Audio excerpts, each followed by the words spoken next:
Hi, everyone. Thank you for joining us.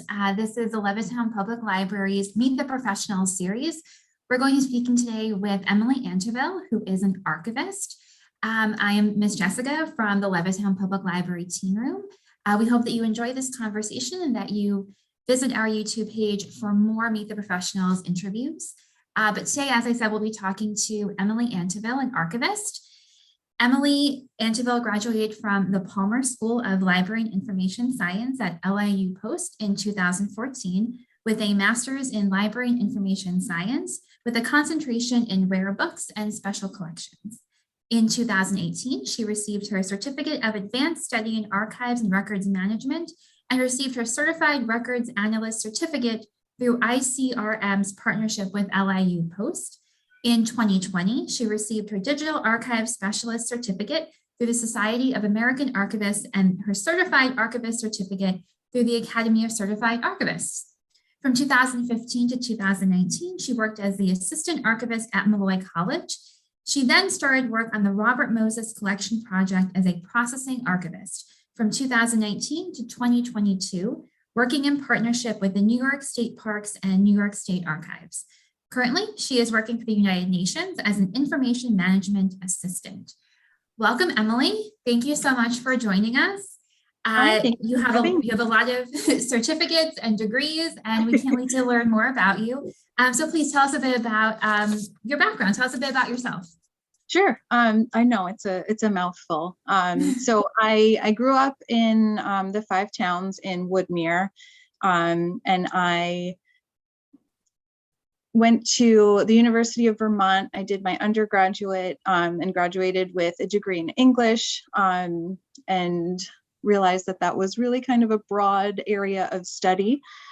So I spoke to everybody and anybody that would talk to me about what I could do next with it, because I was working in retail, and I knew that that's not where I wanted to stay. So somebody I spoke with had an idea, like, why not go into libraries? You've always loved reading, and she, had always loved libraries. She used them constantly. And I was like, okay, yeah, I could be on board with that. And I so I enrolled in library school, and through one of my introductory courses, they unrolled, the information about the archives. And I was like, that's it. That's where I want to be. And the rest is history. I kind of just took that archival track, and it's gotten me to where I am today. Awesome. So as a fellow librarian, we're both librarians, we have a sense of the education and the training that it takes to become a librarian. Can you try and demystify the process a bit for those out there who might not know the education and training that it takes to be first a librarian and then to get to your level of being an archivist? Can you talk us a little bit through your specific education and training, and then maybe the certification processes that you've gone through to get all of those letters after your name? Absolutely. So I guess librarianship is a pretty broad title, right? A master's in library and information science can take you into a whole slew of branches of the library science realm. So like my basic classes, I think one was in reference, one was in, public librarianship, being a school librarian. And it was, that, was really integral into where I ended up. They had preservation, conservation, the archives, which was really helpful, kind of seeing like where, I know it was helpful for me because it was seeing where I wanted to land, essentially. So it gave you a little taste of everything. But then through that, I built my course load so that it would fulfill the requirements to graduating with the archive certificate. But the reason that it took me until 2018 to get it was because I'm sure it was me who messed up, but somebody messed up somewhere, and I was one course short. So in 2018, I took that additional course, but it was a lot of rare books, manuscripts, cataloging, And to be completely honest, I think the most helpful course was the reference librarian course, because I don't think people realize when they come into a library, and just speaking as with my reference experience, they come and they ask, oh, do you have this red book that's, typically asked for? And it's like, I have many red books that are typically asked for. Can you be more specific? So it that reference interview that they teach us to really kind of narrow down what our patrons are looking for has helped within the archives as well, because people will come in and they were like, this event happened this one time, and it's like, okay, well, this institution has been open since, the 1940s. It's had a lot of, a lot of instances just like that one. But yeah, it was just taking those courses around the library sciences and then the continuing education. I think the reason that I'm so drawn to this profession is that it's constantly learning. Because when I was in undergrad, I was like, I don't know what I want to do, but I really like learning. So finding a profession that would allow me to continuously learn, it just because I wanted to be a professional student, but who can afford to be a professional student? I certainly can't. So this kind of allows me to constantly be learning on the job, especially being in all of these institutions. The archives really holds the history of those institutions. So when people have reference questions or there is an event, I can really go back into the history and say, wow, this is a really neat part of this that I didn't know about. So I'm sure somebody else doesn't know about also. I think it's interesting. I'm sure somebody else will too. But when I was working at Malloy, the woman I worked with, she held the extra certificates in such high esteem that she's the one that kind of pushed me into getting the rest of the certificates, because there's a whole slew of them for being an archivist. So we started, baby steps, and I was lucky enough that Malloy was able to pay for that education. So now that is why I have so many letters after my name. Can you explain a little for the listeners what separates an archivist from a general public librarian or even an academic librarian? What is it? What is your particular skill set as an archivist that separates you? Oh, absolutely. It's kind of, I want to say, a very layered answer, but I'm going to say the main difference is the way that we look at information and the way that we group it. So especially because I was working with the Levittown Public Library on their archives, and it was really, I want to say, eye-opening for me, just because I hadn't worked as a public librarian to the extent that my colleagues had. So, I mean, we had some really interesting conversations on how we organize the information differently, right? So when a book comes in, the way that it's cataloged is by the item. It's just that one single book, where it is, it's on the shelf in a particular order. And then in an archives, we organize by the collection. So thinking about what an archives collects, it's lots and lots and lots of items, right? It's usually a lot of papers. It could be personal papers. It could be administrative papers, but to catalog each item is just not possible, because they are, the boxes that we have are in the thousands. So the papers that we have are just so much more. So I think that is the underlying difference, is just the way that we organize information. So in an archives, it will be a basic idea of where something is, and you kind of have to hunt for it, where in a public library, you know exactly where that item is on the shelf. Okay. So for the high school students who are listening now, if they are interested in pursuing a career as an archivist, what are some subjects that you think they should focus on? Do you have a recommendation for what college major might be best? That's a great question. I think it's kind of like becoming, going back to school for business or going back to school to be a lawyer. You can really choose anything that interests you. But I think the two subjects that I would, recommend if you're interested in these, you might want to be an archivist, would be English and history, just because it's mainly word-based. You read a lot of books, you read a lot on the job. Yes. And the history component is always there. So yeah, if you're interested in history, I think this has been a lot of fun for me in that respect, just because I am learning the history of so many different institutions, just working on these different projects. Segueing into that, talking about the importance of English and history, I'm also curious. Again, I feel like a bit of insider knowledge as a librarian. So this might be a leading question, but technology definitely plays a role in librarianship, and I'm sure I know in archivism. Can you talk a little bit about technology, if it's useful to be skilled with technology as an archivist, and how technology changes your job and might continue to change your job in the future? That's a great question.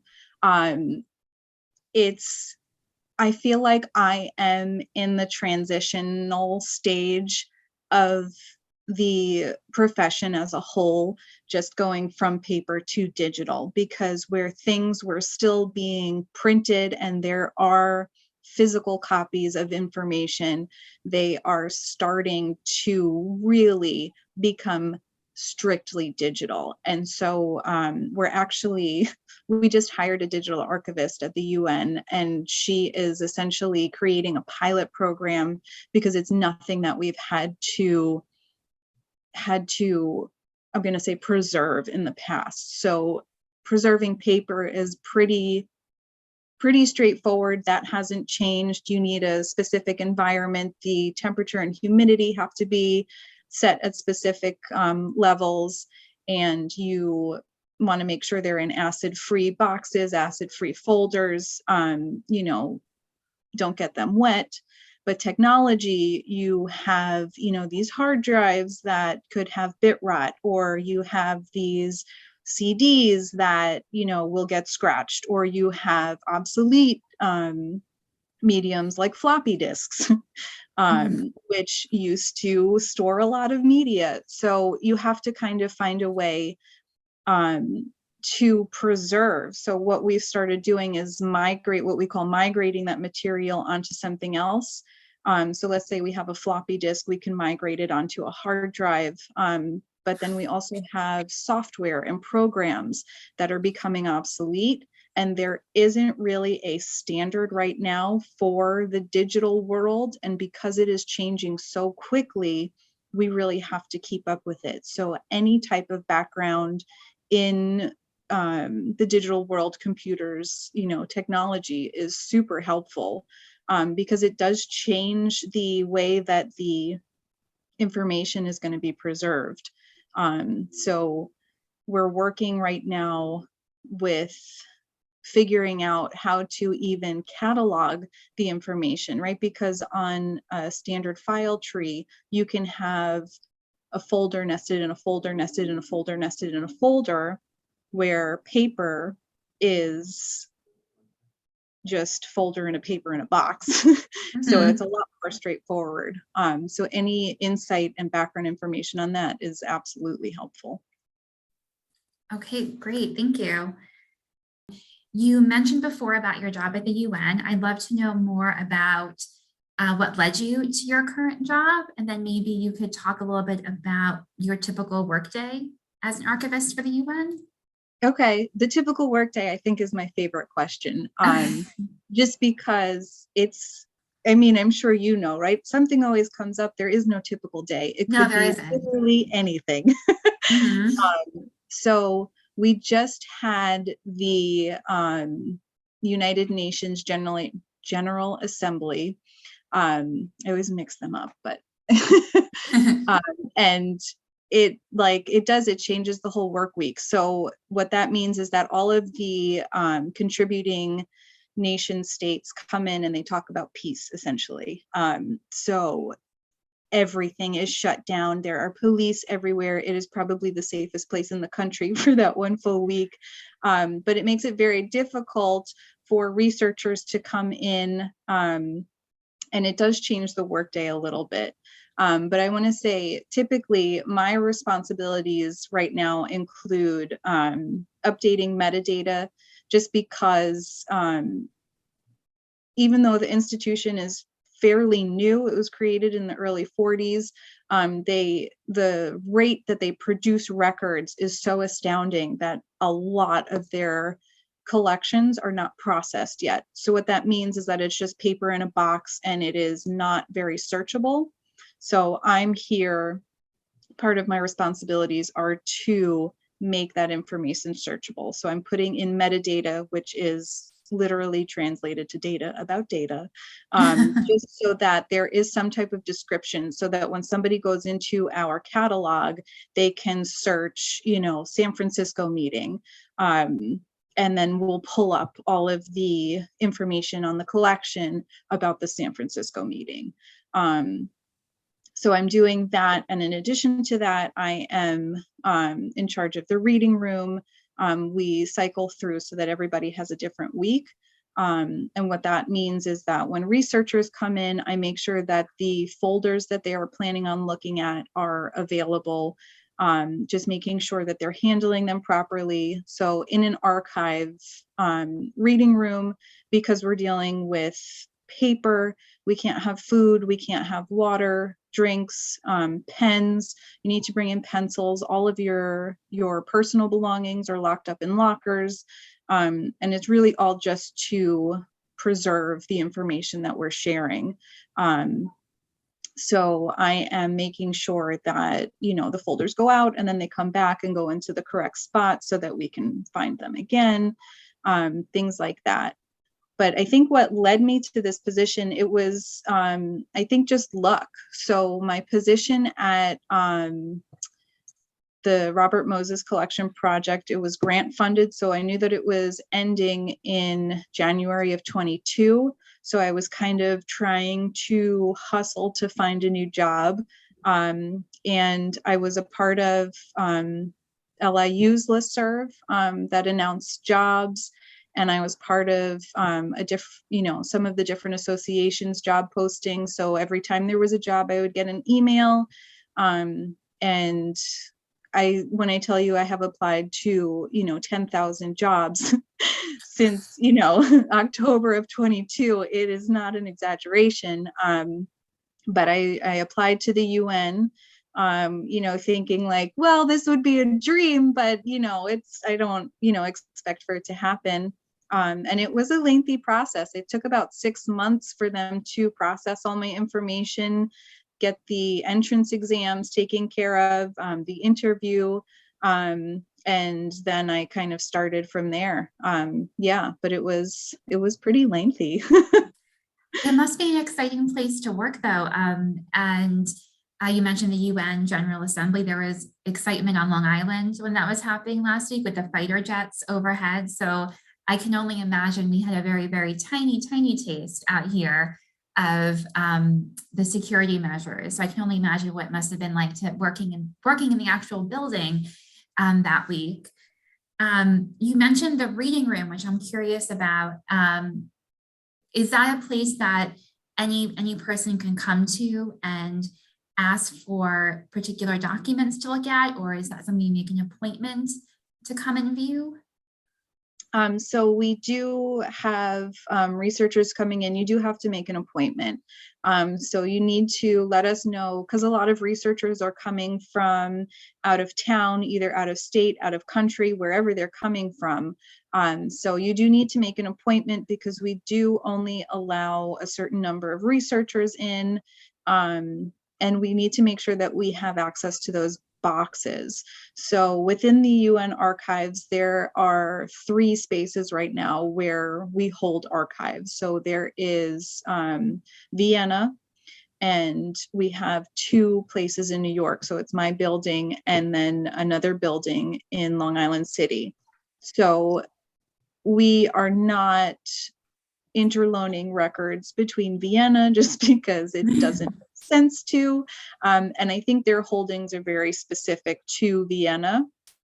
But if we have records, in New York and they're at the other building, we need to either send you to the other building or have those records sent to us. Just to make things go smoothly, you do need to make an appointment. But depending on the amount of records you're looking at can be, a one-day stint, or I think we have somebody in right now who's there for 3 months. It just depends on the amount of records that you will be looking at. But I do believe anybody can make an appointment. I know we've had a lot of PhD students, different institutions. We've had like children of former secretariats come in just to see their records. So yeah, it's a mixed bag of who comes in. You mentioned Vienna, which got me thinking if you could talk a little bit about whether or not your job, whether it doesn't have to be your particular job right now at the UN, just in general as an archivist, if there is opportunities for travel at all, if you ever have to travel for your job? So specific to being an archivist, I want to say it depends on your institution, because there were institutions that I interviewed with who did have multiple offices in different countries. And depending on your position as well, if you are the lead archivist, there might be some instances where you would need to travel. But again, it depends on how lengthy and how frequent that would be. With the UN, I know that my colleagues have traveled for, one of my colleagues was explaining that in Cyprus, they were starting a digitization program. So they flew him to Cyprus to kind of set that up, so that they were following the same standards, using the same metadata standards, and the same scanning standards. So I want to say not, and I think it just depends on the position. Yeah. And also we have all of the conferences that you can attend.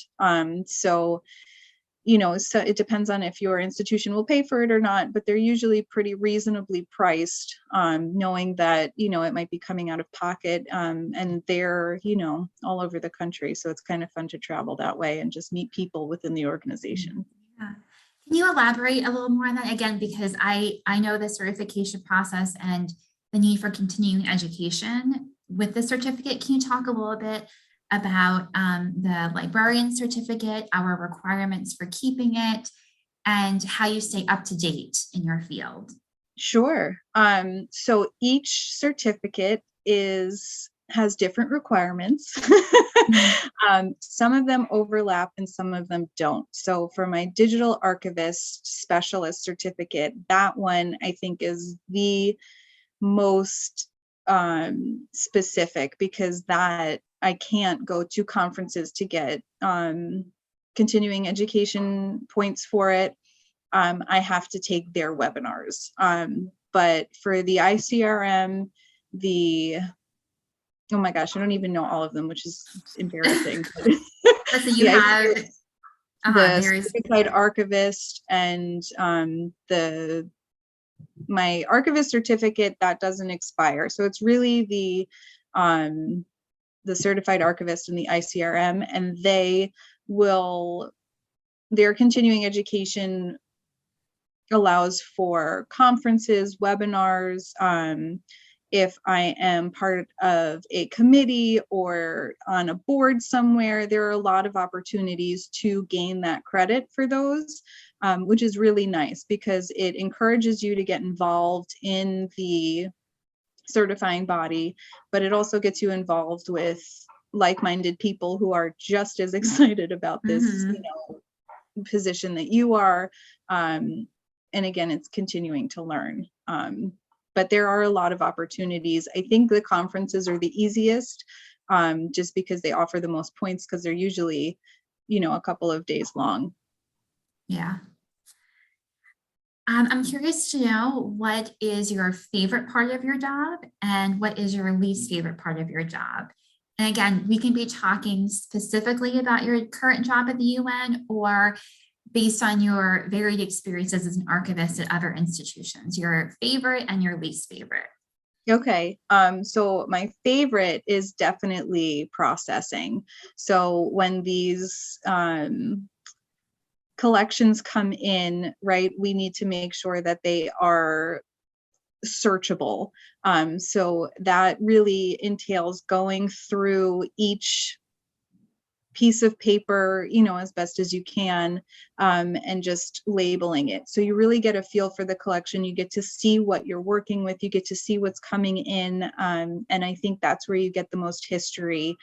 I know with Robert Moses, I like, this is like the nerdiest thing I think I could say, but I was fascinated with the multitude of paper fasteners that they had collected over the years, right? So that collection started in the 1920s and went up to the 1970s. And every time I found something new, I was like, oh my God, did you see this? This is so funny, and I would give them all names and things.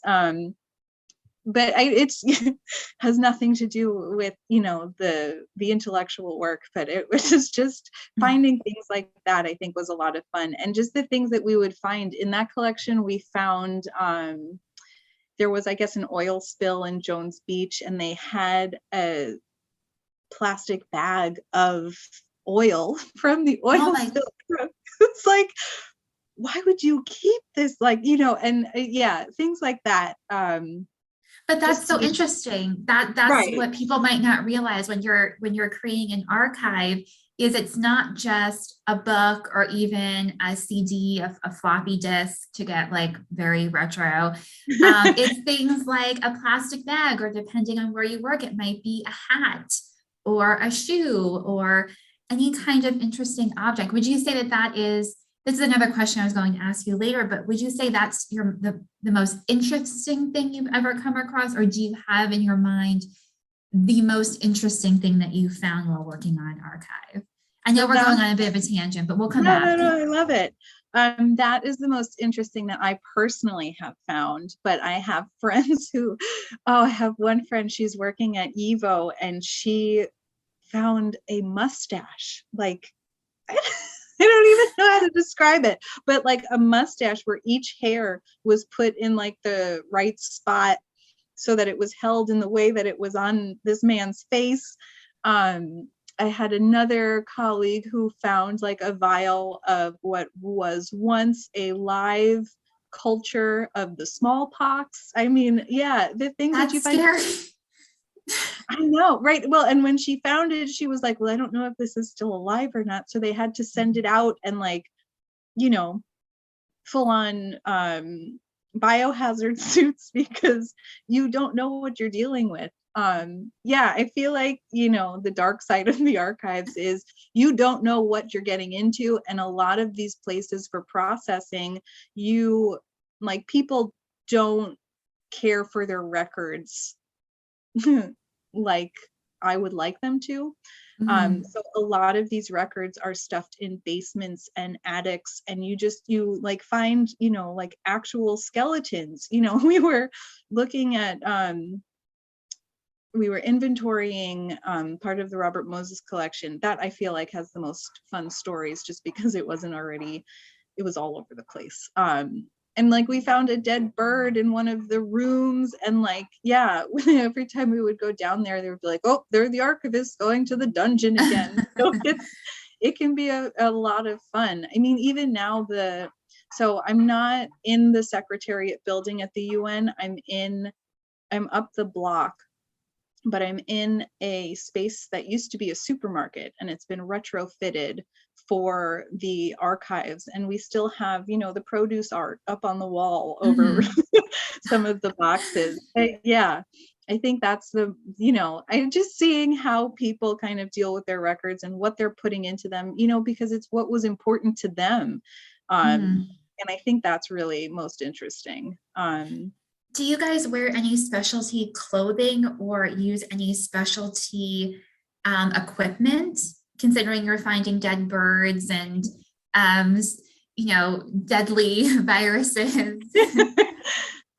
So I want to say when we know that there is a threat or a possible threat to our health, just plastic gloves, a face mask, right? So I was laughing because I was wearing face masks before they were mandatory. And I have an apron, just so I don't get my clothes, covered in dirt or mold or whatever is out there. But for the most part, it's the collections are safe, there's nothing really harmful. I think, they do say, when dealing with fragile materials to wear gloves because of the oils on your hands. It could, make the materials worse off than when they started with, but I find that I have better dexterity when I'm not wearing gloves. So as long as my hands are clean, I'm comfortable touching the materials. Yeah. Well, I took us on a bit of a tangent when I asked that initial question. So we talked about your favorite part of your job.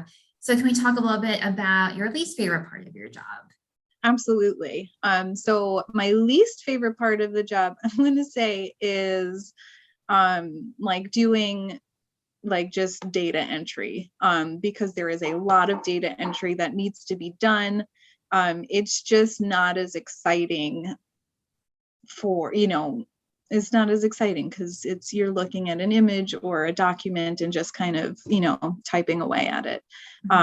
You can find interesting things. So I was working on the last collection I was working with at the UN was the first UN conference, which was held in San Francisco.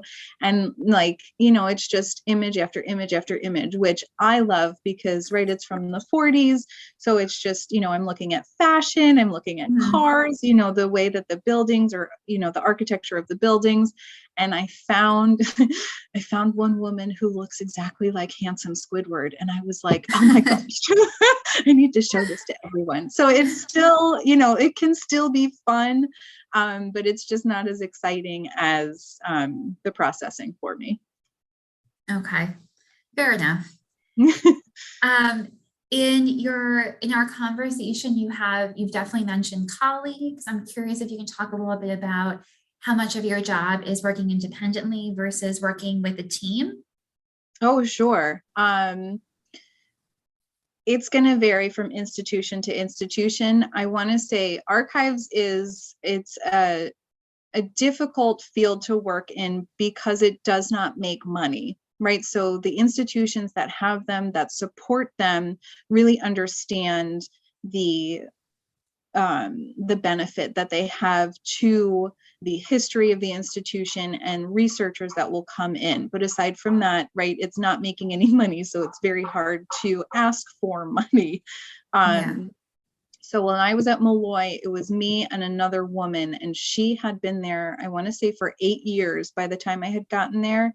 And she had been asking for an assistant for those 8 years. But so you have projects where you break off and do them on your own, but then you also have collaborative. So I want to say it's like a 50-50 break within the position.